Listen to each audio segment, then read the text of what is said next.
পবিত্র কোরআন থেকে আপনি যে কোনো আয়াত পাঠ করেন অবশ্যই সওয়াব পাবেন। তবে কিছু আয়াত এবং সূরা আছে যেগুলোর কথা নবী মুহাম্মদ সাল্লাল্লাহু আলাইহি সাল্লাম বিশেষভাবে বলেছেন, এগুলো উপকারিতা আরো বেশি। যেমন ধরেন এই হাদিসটা আছে সহিহ মুসলিমে, খণ্ড নম্বর 2, বুক অফ সালাহ, হাদিস নাম্বার 1769।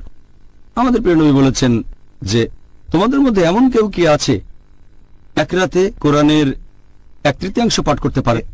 একজন সাহাবা বললেন, এক রাতে কোরআনের 1/3 পাঠ করা কিভাবে সম্ভব?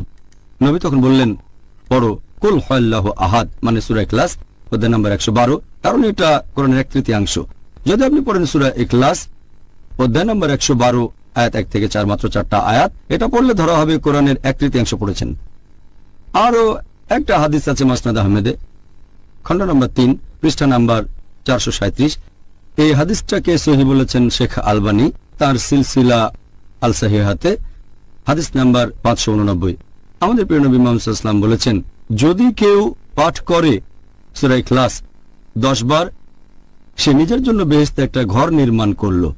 যদি কেউ পাঠ করে সূরা ইখলাস কুল হুয়াল্লাহু আহাদ 10 বার, তাহলে সে বেহেশতে একটা ঘর পাবে।